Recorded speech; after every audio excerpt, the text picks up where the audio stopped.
Hello, everyone. It is officially 6 o'clock. Let's get started. All right. Thanks, everyone, for braving the weather earlier, coming out tonight to celebrate a major milestone for any writer. My name is Charles Rule, and I have the pleasure of introducing tonight's author, a Lewes resident himself, and my dad, Bruce Rule. Tonight, we are celebrating his first published novel. Tonight we are celebrating his first published novel, The Further Adventures of Sherlock Holmes, the Debutante Detective. While The Debutante Detective is his debut novel, he's no stranger to the written word. Bruce spent decades as a journalist and editor, including 5 years abroad in London and a decade in New York City. As you'll see in the book, his experiences in both the Big Apple and at 221B Baker Street left a lasting mark on his writing. Prior to diving into the world of Sherlock Holmes, Bruce authored 2 nonfiction books, Heartfelt Goodbye, How to Write and Deliver the Eulogy Your Loved One Deserves, and Speaking with Confidence, How to Find Your Voice at Work. You can find them right there in the back, and he'll be signing afterwards, don't you worry. He's also a award-winning public speaker, so tonight's conversation may run far and wide. Joining him on stage is Dr. Anne Colwell, whose latest novel, Broken Heart Syndrome, is a fantastic collection of short stories out now. As someone who loves to read, I can recommend both books wholeheartedly, and I hope you'll all enjoy this conversation between 2 brilliant writers tonight. Anne, the floor is yours. Thank you.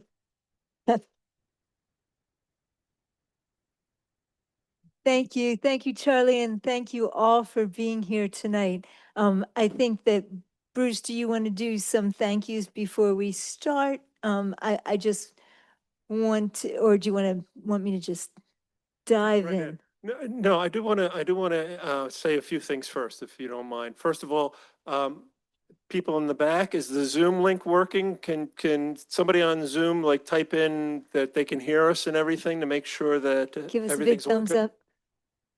Gives us big thumbs up. Okay, so people can Yeah. hear us. Okay, good. We do have people from abroad because even though I'm a Lewis resident, I'm fairly new down here. And so I've got people from New Jersey and other places that are listening in on the Zoom link. So if any of you are wanted by the authorities, please don't stand up and get in the camera, okay? You know, the one thing that I really wanted to emphasize early is that writing itself is solitary, but getting a book published, that's really a team effort. It really is. And, you know, I was very fortunate. I had a critique group that really helped me a lot. Caitlin, Tim, and Johan really gave me some really good feedback as things went along. And there was one person in the critique group, Keith. She's the best person you want to deal with in a critique group, because I would hand her part of the book and she'd say, I bet what's going to happen next is Holmes is going to do this. And I'd say, oh, that's a really good idea. Let me write that down, you know? So she was wonderful. And then after the critique group, for those of you who don't know, what happens is that you take your manuscript and you send it to what the publishing industry calls beta readers, what we called in the newsroom back readers. And that is a new set of eyes on the manuscript so that they can look through it and see things that perhaps your critique group didn't see. So I'm not going to name all the beta readers, but they were very important. And then on top of that, when I finally got a publisher, I had an editor with the wonderful name of Rufus Purdy, which sounds like something out of William Faulkner. And he did a wonderful edit on the book, and then he quit. And I'm sure it had nothing to do with the book. I'm sure it had nothing to do with the book, but he quit. So I was given to another editor, and he had another wonderful name. His name was Fenton Colthurst. Gotta love these names, right? You can't make them up. And he then lifted the book even higher. And then the proofreader stepped in, and they took all my Americanisms and made them Britishisms. And they caught a lot of anachronisms, and they caught a lot of things I just didn't even notice. So it's really a team effort to produce a book. And then once the book was out, we had the publicist take care of putting the name of the book out in the world. And I think the publicist did as good a job as you would expect for this type of book. On top of all the professional help, my sons were incredibly supportive during all of this. And in fact, today they drove in from out of state just for tonight's event. So I was very happy that they're here. And then the other person I do have to bring up as part of the team effort, and some of the wives in the audience will recognize this story, is I was working for an editing and writing service that I had founded, and I wasn't too happy with it. And finally, my wife said, will you finally stop complaining about writing the novel and write the darn novel? Does this sound like a wife, right? So that's what I did. I stopped doing the editing and writing service, and I wrote the novel, and that's how it ended up being done. So as I said, writing itself is solitary, but producing a book really is a team effort. And the only other person I should bring up is Sir Arthur Conan Doyle, because without Sir Arthur Conan Doyle, we would not be here tonight, right? And his creations were so perfect, I think, that we're still talking about them 150 years after they first appeared. And 150 years from now, I can tell you, no matter what happens with AI or anything else, people are going to talk about Sherlock Holmes. I strongly agree.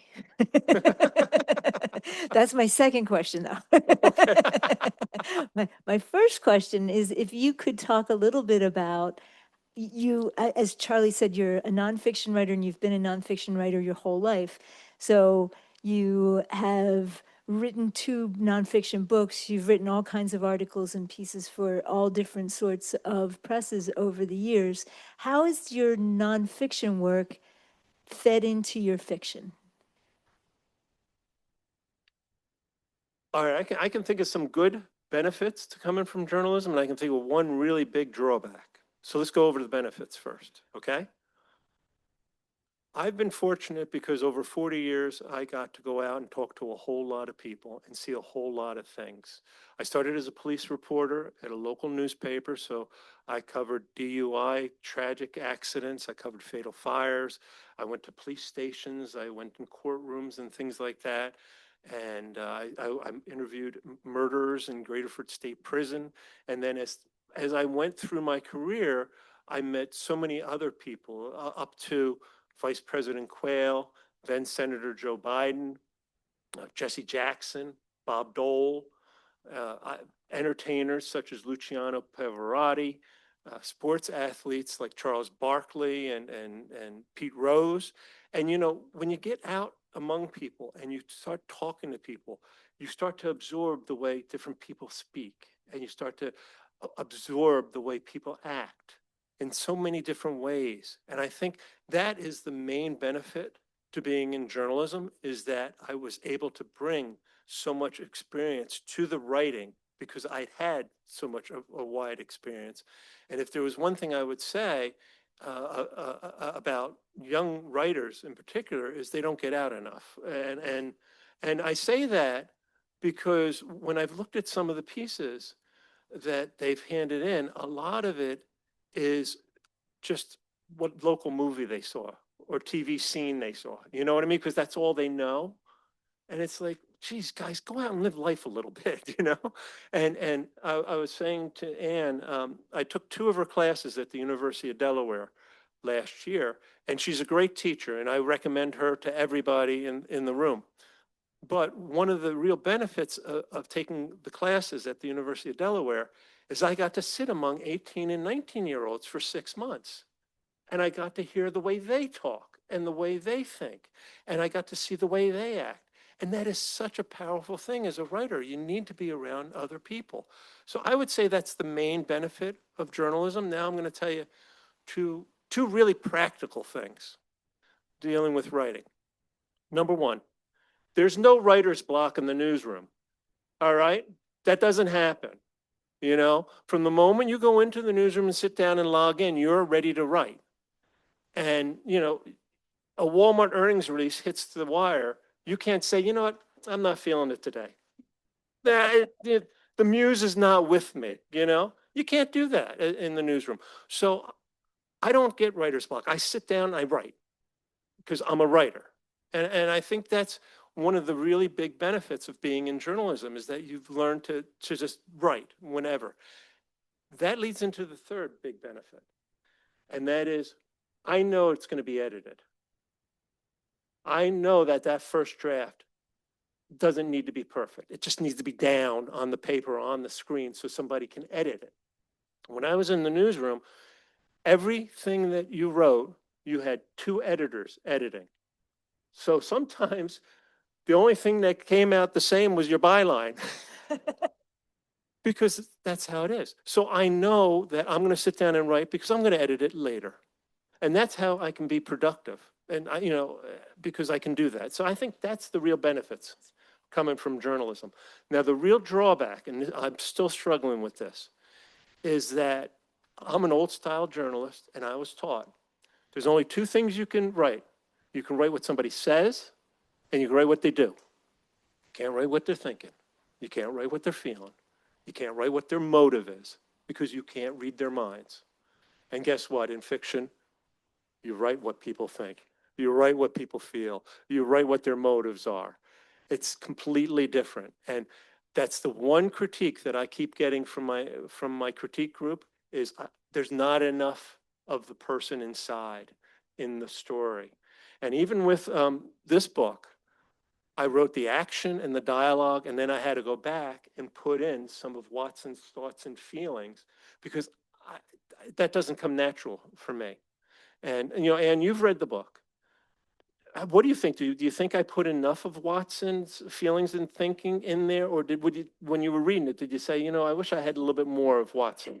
That is not a fair question. I put her on the spot. I put her on the spot. It's a conversation. I love the book. I love the book, but and actually, it's kind of getting me to my second question. But part of the reason why I love the book is I love Sherlock Holmes and Watson.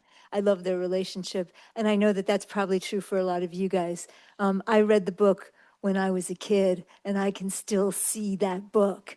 I read the big one, the complete, and it was my dad's, and I snuck it upstairs, and with the flashlight when they thought I was going to bed, I'm reading Sherlock Holmes, and so it was foundational to me, and I think that that's probably true for a lot of people, and so and actually, Bruce and I talked a little bit about the fact that, like Sherlock Holmes, his constant and complete focus is a little bit neurodivergent. Like, he's very, very focused. But his focus is fascinating, and that Watson is kind of different. And so I think part of my question, and this is maybe kind of combining 2 questions, but can you talk a little bit about what drew you to the adventures of Sherlock Holmes and your relationship with Arthur Conan Doyle? All right. Before I wrote the Sherlock Holmes story,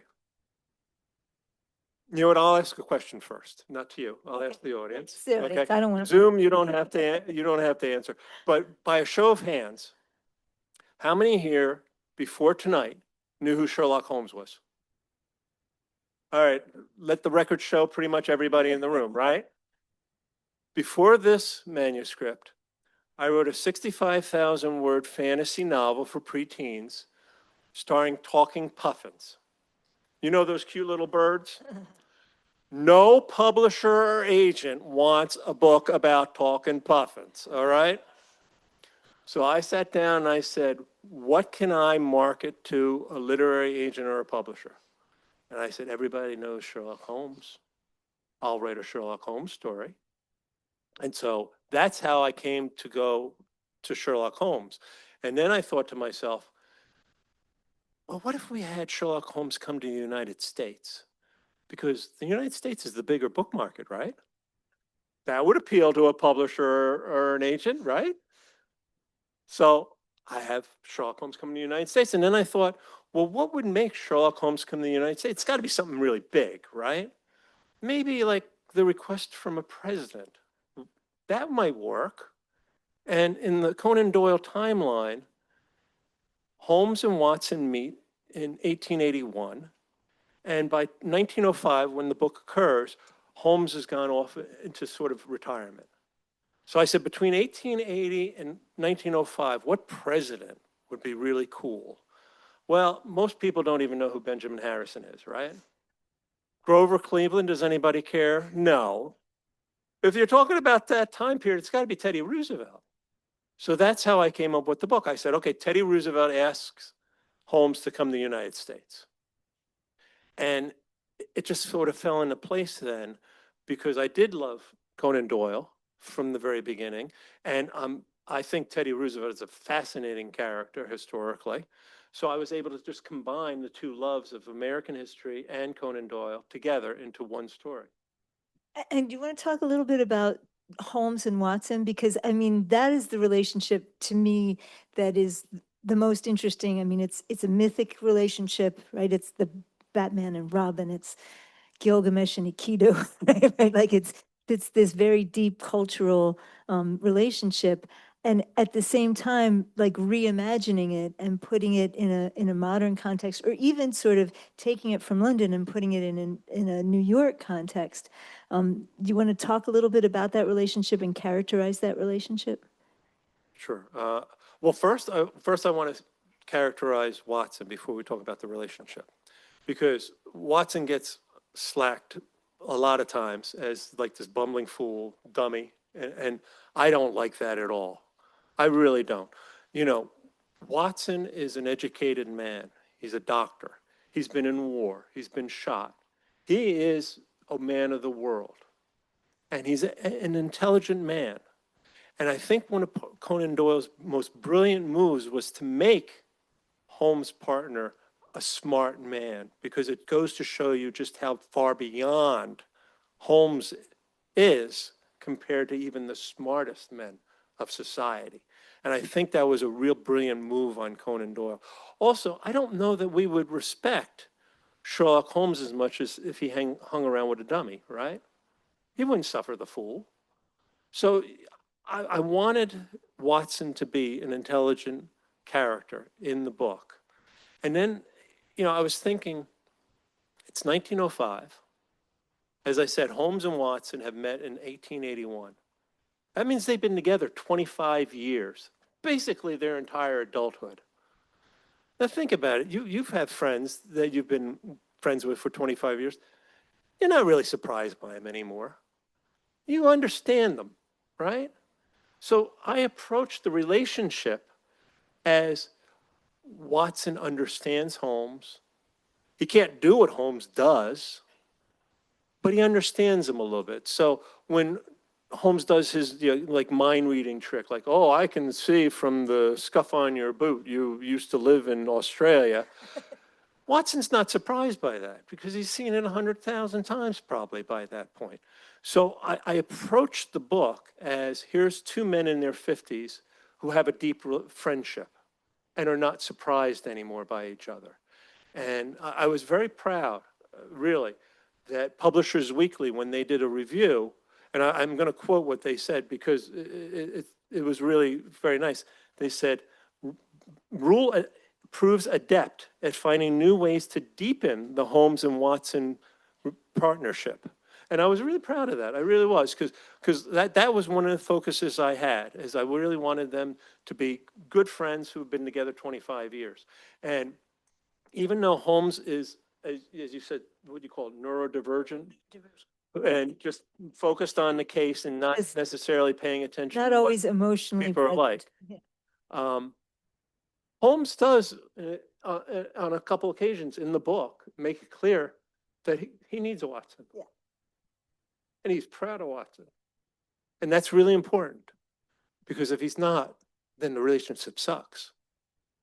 And I think that's really missing in a lot of pastiches and homages. Is that how you pronounce it? Yeah. Homages that is Holmes and Watson, is that they have Holmes not respecting Watson enough. So that's how I approached the book. Do you want to read a little Yeah, bit? you know what? I want to read.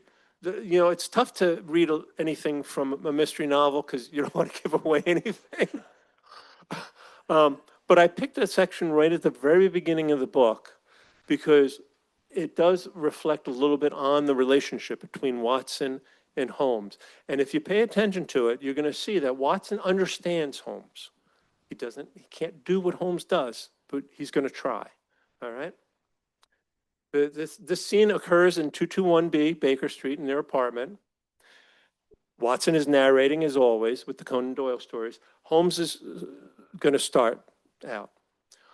Holmes pointed towards the street with his pipe.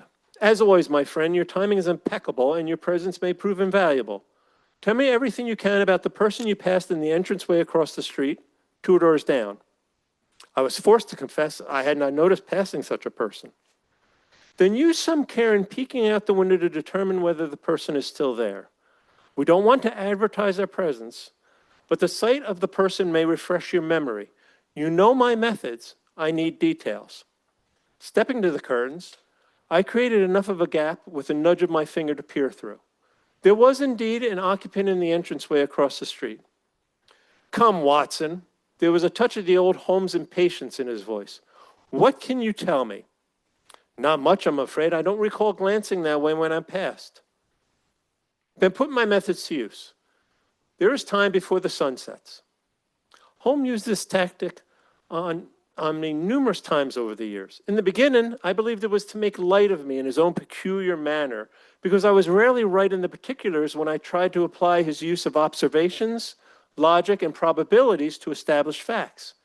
It had irritated me until I realized he was, in his own way, attempting to train my mind and improve my powers of observation. I must confess I was a poor student to his tutoring, but a willing one in the long run. Perhaps, I told myself, it might even have been Holmes' attempt at a friendly gesture. An odd attempt, but one with no ill will. The subject of our conversation was reading a copy of the Illustrated London News. I looked from the workman's cap to the black boots on the feet and back again. I watched for several minutes in case there might be any movements that could provide more information. From the motion of the cap, I could tell the person was glancing up and down the street regularly. Shuffling indicated the body's weight was being shifted from one foot to another, with the one foot free from duty lifted up and placed on the toe of the boot. Awkward, but telling. After gathering as much information as I could through his methods, I stepped back. Holmes hadn't moved from the fireplace. He was staring at the floor waiting for me. Gathering my thoughts, I crossed over to a chair and sat. Well, I began. Judging from his build and his average height, I would put our subject at about 18 to 20 years of age. Not quite a full adult, but close enough to be on his own. The cap and clothes he wears indicate he comes from the working class, perhaps from one of our city's poorer districts. Then I added with pride in my observation, some of his clothes appear too large and ill-fitting. It is likely he is not the eldest in his family, but is wearing what had once belonged to an older brother. I can only see a bit of the forehead, but there is some soot on it. So he may work as a chimney sweep or something similar, perhaps shoveling coal. Perhaps even though he has a slender build, he holds himself as if he could handle demanding work. As for why he's been standing there reading the newspaper, perhaps he's finished his work early and is waiting for companions. Or perhaps he's waiting for a prospective customer to return home, someone who has neglected an appointment. It would appear he's been waiting for some time. Holmes said, almost 2 hours. Astounding, old friend. He crossed to the window. You are right about the long wait. I am glad, for I was concerned you would finish your observations without getting a single fact correct. What? I cried, almost rising from my seat. No time to explain. He returned to the fireplace. Now that the sun has set, she will arrive shortly. She? That could not be, I thought. But before I could press Holmes on the issue, we heard footsteps on the stairs and a quiet knock on the door. Holmes called, please come in. As the door began to open, he added, Miss. A voice in the hallway muttered, dang. And there our visitor entered the room. In the room's light, it was obvious Holmes was correct. While our visitor was wearing workman's clothes, up close it was easy to see what I had thought from a distance was a young man, no more than 20, was a woman almost twice that age. Tall, she stood eye to eye with me. What I had mistaken for soot on her forehead was boot polish, which was also daubed on her high cheekbones and across her chin. Holmes' immediate destruction of the ruse had taken her by surprise, but she recaptured her composure in a moment and stood before us with a bearing that I would have assumed was developed in the military if she were a man.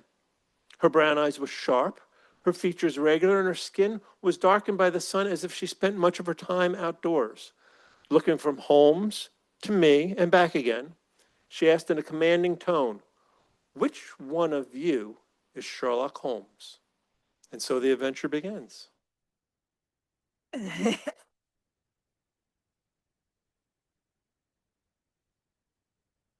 And as the adventure goes on, it adds another central character who is the debutante detective.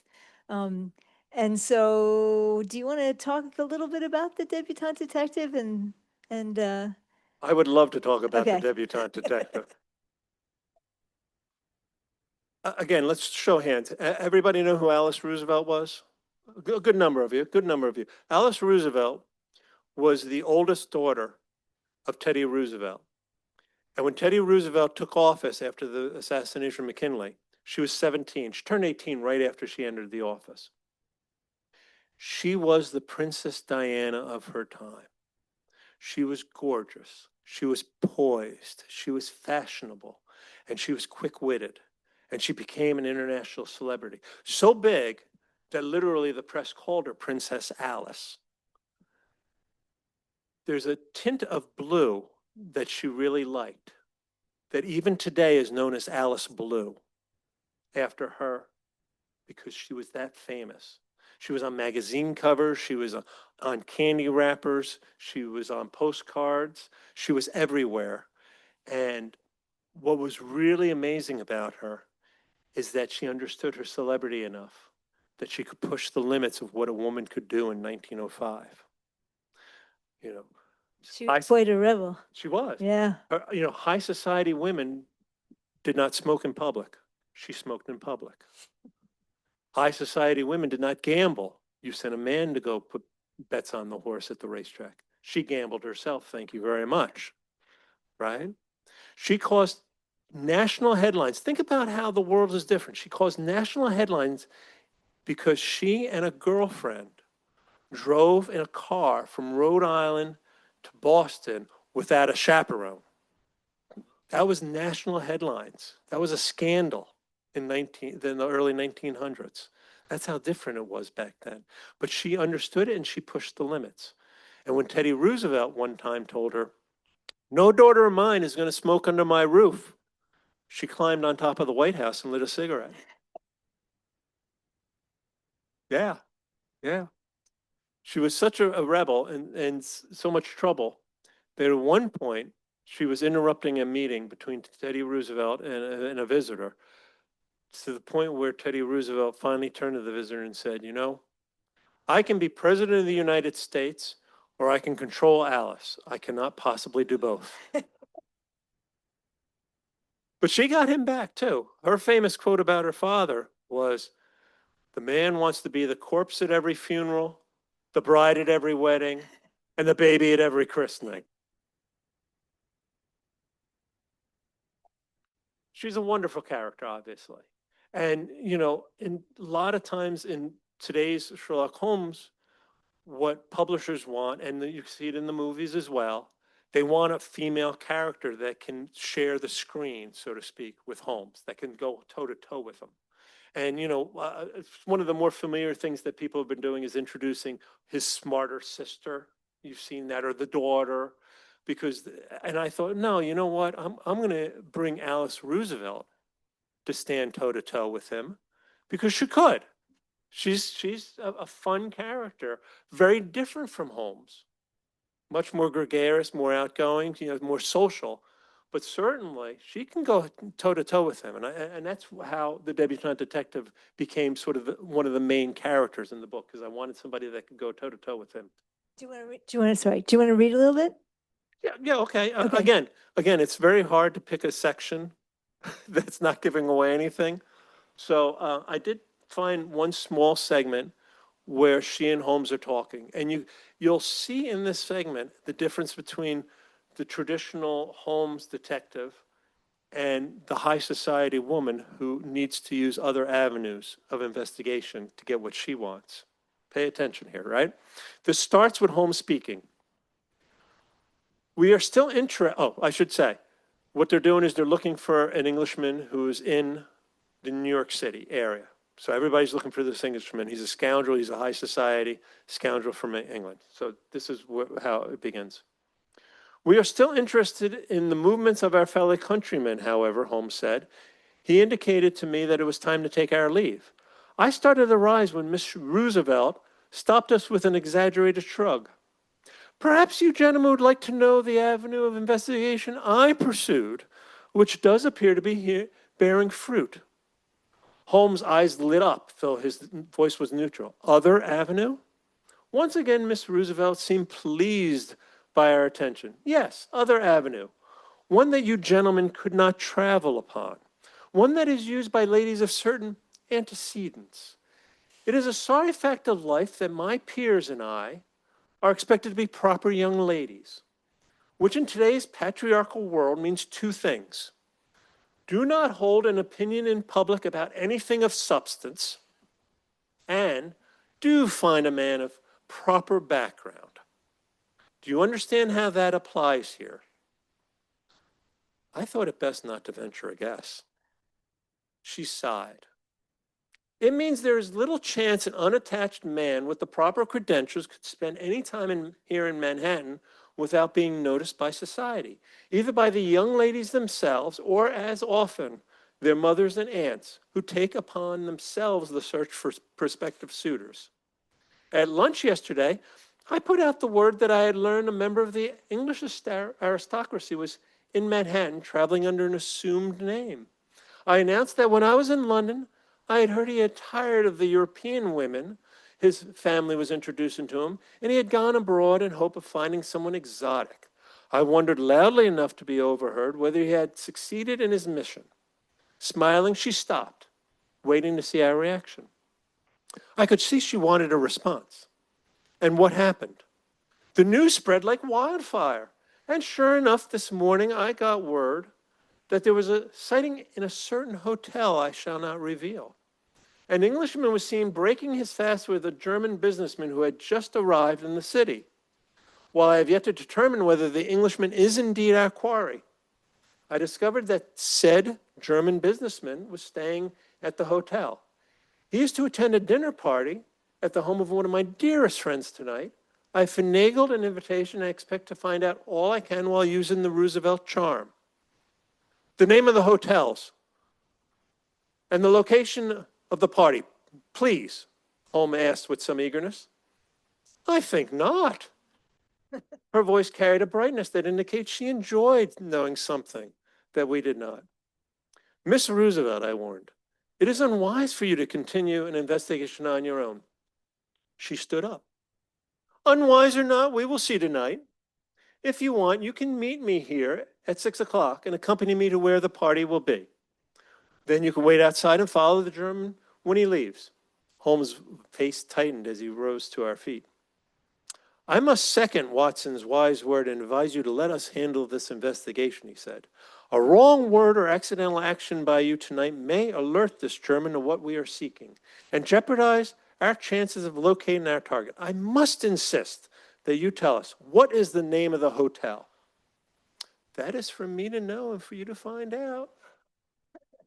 She walked to the door and called in her secretary. Lillian, please show our guests out. See you at 6 o'clock, gentlemen. Holmes opened his mouth, then shut it.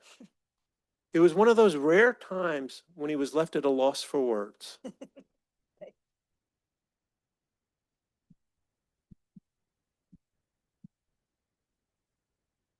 So I think we can see that that's a lot of historical knowledge too, that, you know, you have to do some research to find out things about New York at that time, about London at that time, about Teddy Roosevelt and Alice Roosevelt, and there are actually other characters in the book who are historical.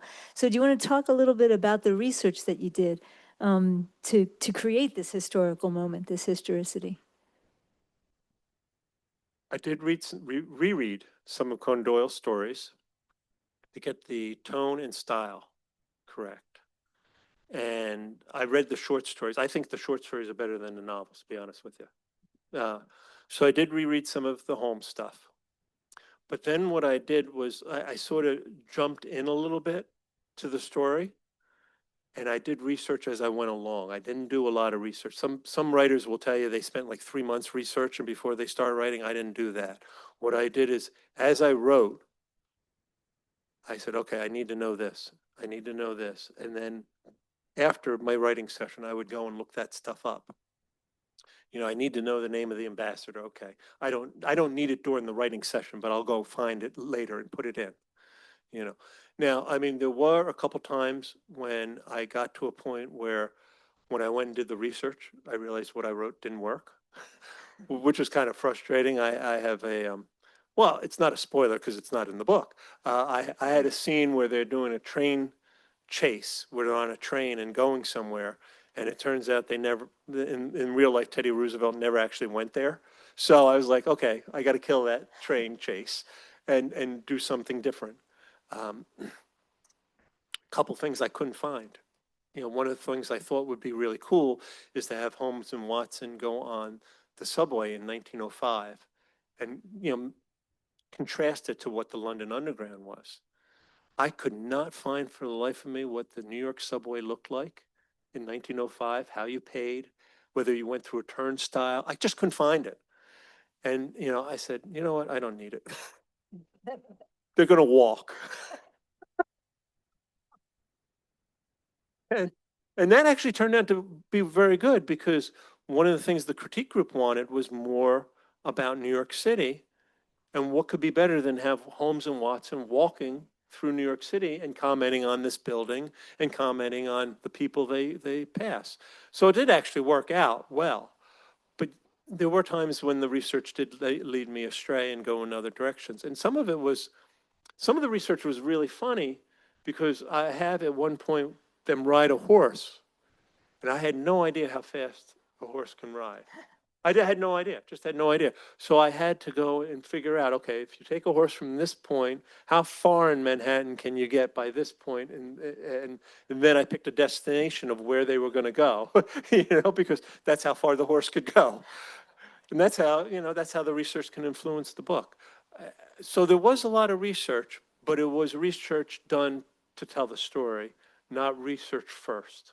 Do you have a favorite part of writing the book? Was there a favorite character? And I mean, not to give away any of the twists or turns of the plot, but like a favorite character or favorite, as you were writing it, you got excited to find out certain things about New York or London, or a favorite moment? Well, my favorite moment was when I got to the end and I got it done.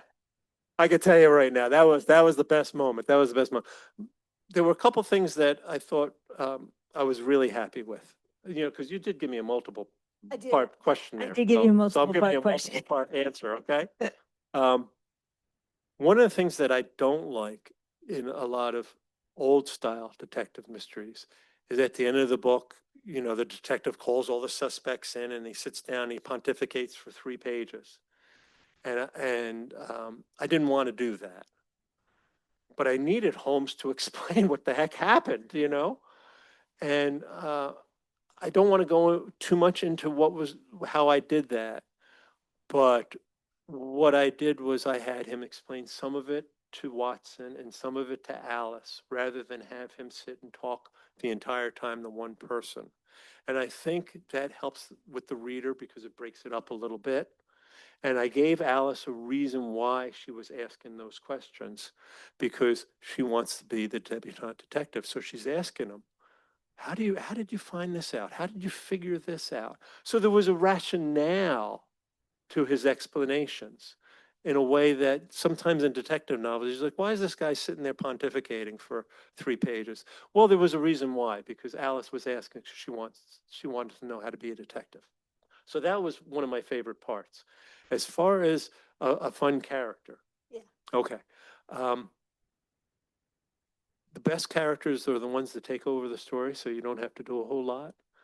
And if you read some of the short stories of Sherlock Holmes, they always begin where the visitor comes into 221B, just like we read, sits down, tells a little bit of their background, and then kicks the story off. Here's my problem.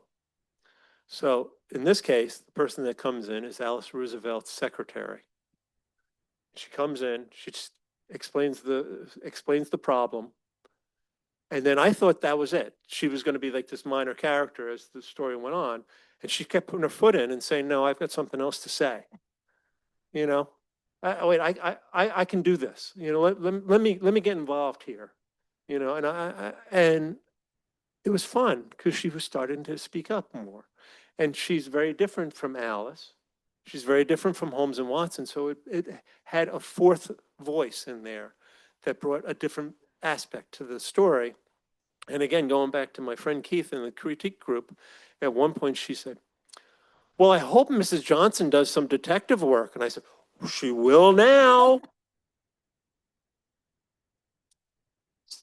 So if you read the book, there's a section in there that strictly is because my critique group liked her so much that I better put something in about her. And that's really fun. And I think every writer will tell you that. If a character just comes alive and insists on being in the story, that makes things so much easier. Yeah, I think, and actually that connects with something that in my studies in lit class, which Bruce was in, we always talk about characters who, like, when you create a character, you've created a person, and that person can take things over. They come to life, and I know that some of you are writers are like, yes, and it's really annoying sometimes, but it's really great.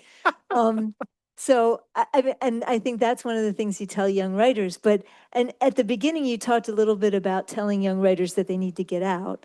But I'm thinking about, like, if somebody wanted to write a Sherlock Holmes book themselves, or somebody who's done a lot of nonfiction wants to turn to fiction, do you have any words of wisdom for that person?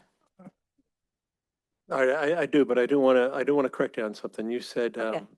when a character comes to life, it can be annoying. It's never annoying. Oh, I it's never- love it. yeah, I no. love it when a character comes to life. I think that's the best thing. Well, sometimes, Not I annoying. mean, no, not annoying. No. Not annoying. I think when writers complain about it, it's because they already have the plot in mind and the character is saying, I'm not going to do that. No, that's true. That's You know, exactly why it can be I'm not annoying. going to do that. I'm going to do something else. Yeah. So I think No. I think that's what happens. I think characters that come to life are the best thing ever.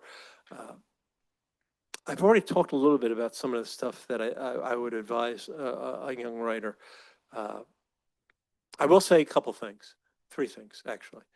First, there's never been a better time to be a writer. Don't let anybody say anything else. You know, the gatekeeping is almost gone. You know, tomorrow you could put up a blog, you could put up a Substack and start to charge for your writing tomorrow if you wanted to. You could put up a book on Amazon KDP tomorrow and start selling it. 25 years ago when I wrote my very first manuscript, what you had to do was you had to go to the library or go to a bookstore and buy a book called Writer's Market.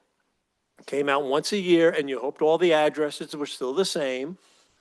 You wrote one letter, you printed off that letter, you printed off your full manuscript, you put it in an envelope, you went to the post office, and you said, please weigh this and tell me how much it's going to cost, because what you were supposed to do is you were supposed to take a second envelope, address it to yourself, put the postage on it, and stick it in that envelope and send it off. And then you were supposed to wait 3 to 6 months because they didn't allow simultaneous submissions. So then 6 months later, you got this package back.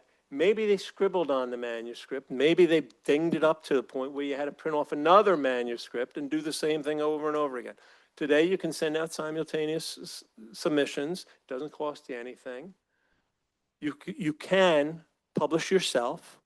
You know, just in the Lewes area, there's a woman at the front desk, Mia. She's published 4 fantasy novels. She's in her teens, and she's published 4 novels already. Mia Dorsch. She is one of Mia our Dorsch. students at the University of Delaware. She's an incredible human. At the other end of the extreme, there's a guy here in town named Walt Curran. He published 4 novels in his 70s. He's 80 and he's writing his 5th now. There's no limit to what people can do today. So it's a great time to be a writer. So let me get that out of the way first. As far as what I would tell young people or somebody who wants to go into writing, I'm not going to give you like, make sure you don't have typos. You guys know all that stuff. I'm not going to give you that kind of stuff. I want to talk about changing your mindset a little bit because I think that would really be the big difference here. All right. First thing, get away from the Debbie Downers in your life. Do you know who the Debbie Downers are? The Debbie Downers are the ones that if you won $1 million, the first thing they would say to you is, you know, you have to pay taxes on that. Right? We all know those people in life. Get away from them. Get rid of them as much as you can. Get around other writers or other supportive people who understand your struggles because you want to have successful and happy people around you. And that will make you more creative. It will make you more productive. So join writers' conferences, go to writers' groups. The Rehoboth Beach Writers Guild. Right. Build your tribe that way. That will make a world of difference for a writer if you want to be a writer. Get away from the Debbie Downers. That leads to my third point or second point. Does everybody here know the concept of mental shelf space? Anybody? Okay, good. Well, we're all going to learn something. It's a marketing term. It was originally a marketing term, but it's in psychology today. The mind only has so much of a bandwidth. And if you're spending your day worrying about politics and the Middle East and Ukraine and the guy down the street who doesn't mow his lawn and the pop celebrity who might be pregnant, you don't have time to think about your book and be creative. So what you have to learn to do is focus your mind on what you can control and what you can do and ignore the rest of that. Because once you do that, your creativity will really come to the fore. And you have a great phrase for that. In one of your classes, you talked about where your feet are. Be where your feet are. Yeah, and I think it helps with anxiety too, when you start spinning out there. And when you're creative, you're where your feet are. Yeah. If you're you where just your focus body where your is. feet are, in other words, what you can do, where you are right now, you're going to be a much better writer and you're going to be happier. Really. I know that's not very detailed for writing, but that's the advice I would give to a young writer. Well, and we're running a little bit short on time. So do you want to do the last question kind of fast, and then we'll do some questions from the audience? I'm gonna come around and pass around the microphone. So, Why don't we do the questions? And if we have time, we can do the last question. Okay, that's great. Because I'd rather get some Okay. questions from the Who audience. wants questions? Ah. Okay, here you go. You must have read a lot of Sherlock Holmes because I didn't, but I opened your book and I started reading and I said, this guy has read a lot of Sherlock Holmes. Did you? I've read all of the original stories and all the novels, and I did reread a number of them. I haven't read a lot of what they call pastiches or homages, because so many of the new ones now want to delve into like the psychosexual history of Holmes, and I don't care about any of that. I don't want to know about that. I read one recently. I think by Nicholas Meyer, actually, who's written a number of Sherlock Holmes books, and he had Holmes in a romantic relationship with a married woman, and I don't want to read that stuff, So I did not read a lot of pastiches or homages. I basically stuck to the original stories because I thought those were the ones that I really wanted to emulate. Two quick questions. For when you write about Sherlock Holmes, do you have to get permission to write about a character that's established and, I guess copyrighted or something like that? Do you have to get permission for that? I'm not a lawyer, so don't take this as legal advice, but copyright runs out after a certain number of years. And it used to be like the life of the author and then plus a few years or something like that. So Sherlock Holmes is definitely public domain. That's why you can see so many different movies and books with him in it. So there was no problem with Sherlock Holmes or Dr. Watson. And as far as the historical figures, you don't need to get permission once they're dead. No, they're dead. You don't have to get any permission. The second question is important. How did you do in her class? I was a very pesky student. No, she was not. Yes, I showed up early. I asked a lot of questions afterwards. Which I love. And I aced it. I aced it. Who else has a question? Let me come over here.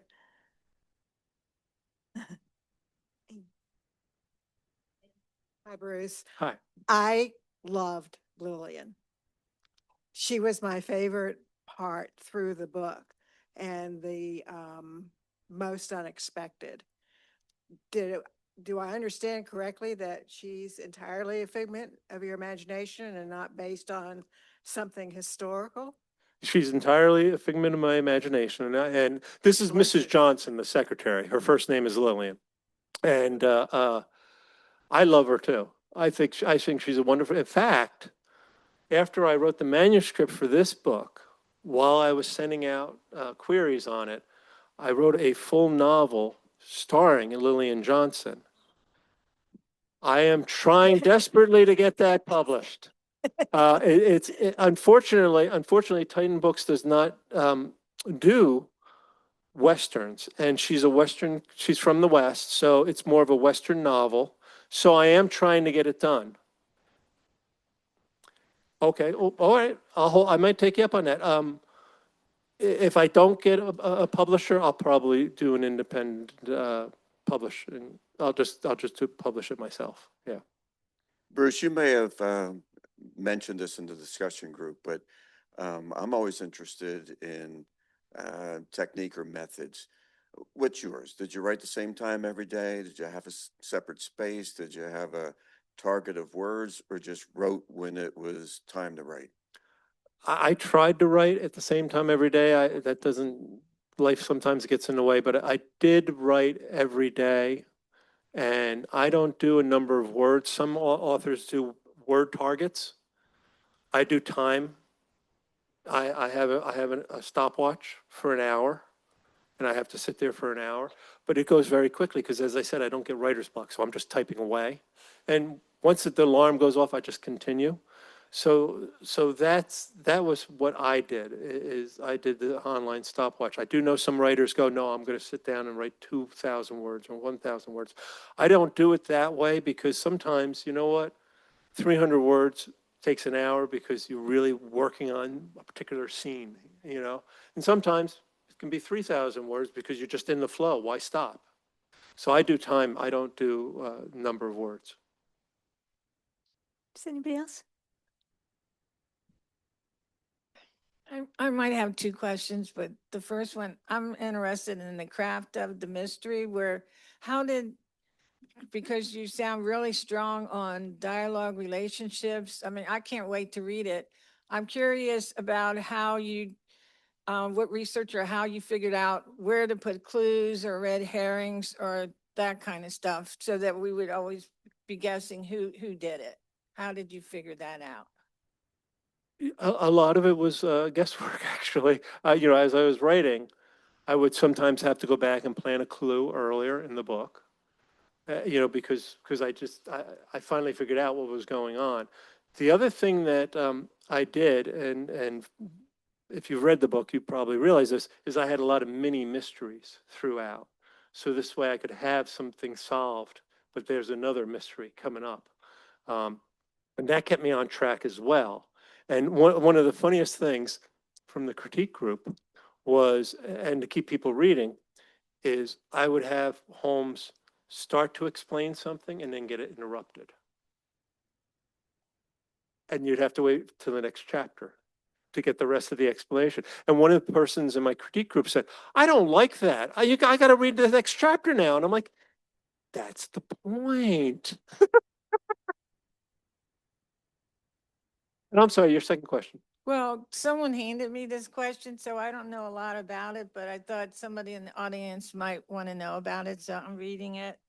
How much of the novel follows actual events of the Russo-Japanese peace talks? Yeah, I kept it fairly light on exactly what was going on. The Russo-Japanese peace talks, were real, and they occurred up in New Hampshire and Vermont in 1905. And I thought nobody wants to read about 1905 Vermont. So I'm going to put the scene in New York City. So I did have the representatives of the talks come to New York City sort of as a welcome reception before going up there. And that was completely invented. That was completely invented. But the idea that Britain and Germany were very interested in which side was going to win, and the United States was leaning in on it as well, were real. That section was real, and the sort of the global dynamics of and relations were all real in that. Does anybody else have a question? I think we've got some questions on Zoom after this, so let's Okay. take this question and then we will have some Zoomy questions. Okay, plotting with a mystery is always fun because you've got so many things of who knows what, where, and how. And I'm curious, some people will have their walls full of index cards and string, putting things together. Other people use spreadsheets. Other people just curse a lot. I'm just curious because you're a very logical person from the journalism side. How did you keep track of all the plotting? I'm sort of halfway between what they call a pantser and a plotter, in the sense that I'll have an outline, but very vague outline, saying, this scene has to occur here, or this scene has to occur here, and this scene has to occur here. And I know where I want to end. That was the main thing. I knew what I wanted to do at the end. And so as I was going along, I was just sort of following that plot, knowing that where I needed to go. But I did not, I did not have a very detailed list of I'm putting this clue in one chapter, I'm putting a clue in this chapter, or anything like that. It really was just catch as catch can and go back and put things in when I needed to. And that's what I would say. It's really sort of seat of the pants in a lot of ways. The question, I'm going to repeat the questions for the Zoom people. The question is, how long did it take to put it together and write it? Boy, that's hard to say because Sherlock has been sort of in the back of my mind for years. I mean, you always think about Sherlock Holmes. And I knew Teddy Roosevelt. When I actually sat down to start writing, maybe a year and a half, maybe from start to finish, just to getting that first draft done. I would say maybe a year and a half. Charlie, do we have somebody on Zoom? All right, we do have some questions on Zoom indeed. All right. So first one's coming from Mike Cohn. I'm really enjoying the book, but haven't finished reading it yet. Was Teddy Roosevelt able to use his detective abilities from his time as a New York City police commissioner to assist Holmes, Watson, and Alice in the investigation? I think Mike was just checking to see whether or not I knew Teddy Roosevelt was police commissioner. And if he's gotten to that point in the book, yes, Teddy Roosevelt was police commissioner back, and he does talk a little bit about that. But, the problem with Teddy Roosevelt is he is such a larger than life character. And if I had allowed him free reign, he would have taken over the book with Holmes. So what I did was I kept him sort of in the background on purpose because I wanted the spotlight to be on Lillian. So he does not do any detecting in the book. All right, next question up to bat from Michael Hart. When you approach stores for book signings, do you do your 10-second pitch or do you ask for the manager or person that runs the event? To get a book signing, I usually do email, but I have stopped in and introduced myself and asked for the manager. So you can do it both ways. It's hard to get them, especially, if you're an independent publisher, independently published, and I know Michael Hart is. So that's what I would do, is I would go in person if I could, but also by email. Pretty good advice for any aspiring authors in the audience. Yeah. So next question, this is from someone who couldn't make it tonight. Is this a one-off adventure, or do you plan to have Holmes and Alice Roosevelt team up again? I think it's the question we've all been wondering. All right, all right. Well, you know, one of the most wonderful historical things is that this book occurs in 1905, and in 1906, Miss Roosevelt gets married, and she honeymoons in London. Oh, that's convenient, right? Do you think there's going to be problems during her honeymoon? Oh, yeah. And I already pitched a synopsis to Titan Books.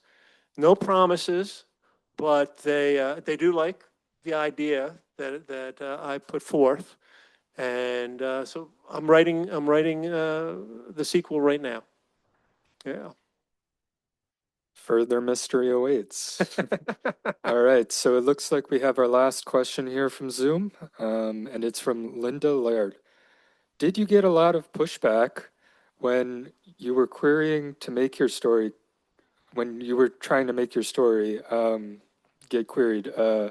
Did they ask you to conform to older, already published stories on Holmes? No, I didn't get any pushback because basically they didn't say anything. They just said no. Well, we don't want it. So, I didn't get any pushback from the editor themselves. I was very lucky. I don't know whether it was first time luck or whatever, but they loved the story. The editors were like, we don't need you to rearrange it. We don't need you to change anything. The two pieces of the thing, two things they wanted me to do is at the beginning of the book, I talk about this British scoundrel, and I give them like one paragraph of background. And they said, you know what, add 2 or 3 paragraphs there about some of the other scummy things he did. So I added those in. And then there was a scene where somebody talks about the conversation he had with Teddy Roosevelt. And they said, you know what, we like your dialogue so much, write out that scene. So I added about 500 words there. But otherwise, it was about 97% exactly what I handed in, which I think is great, which I was very happy with. All right, and we've got one more final Okay, question. one more Another final. one got snuck in. All right, one more final. Weldon Burge wants to know, have you ever written Holmes short stories just to flex some of those literary muscles? I have an idea for a Holmes short story, and I haven't written it yet. And I kick myself because part of my marketing plan was that I was going to write the Holmes short story and send it into like Ellery Queen magazine and hope that they accepted it around the time the novel came out so they could say, oh, Bruce Rule, author of The Further Adventure. And I never got around to writing it. So I do have a Sherlock Holmes short story that I hopefully will write at some point. All right, thanks everyone for the Zoom questions. I think we're gonna pass it back to Anne here, and I'm gonna wrap it up. No, you know, oh, can I have a few Yes, final you thoughts? have a couple of thank yous, Before, right? yes, Yeah. before you say, Thank okay? you, guys. First of all, I should thank the ruggedly handsome man in the back of the room, James Wilson, for handling the book sales. He's from Browse Thank About you, Book. James. You know, it's really important that you support local bookstores because they really are a heart of a community, and I appreciate Browse About coming tonight. When I started putting together this event, I called Mary Beth Fisher, the head of the Rehoboth Beach Writers Guild, and I said to her, I know you put a lot of events together. Can you give me some advice? And she did. She spent a lot of time answering a lot of questions, probably some of which were really dumb in her mind, but she did it with patience and kindness. And everything that went well tonight is due to her, and anything that went wrong was due to me. So thank you, Mary Beth. The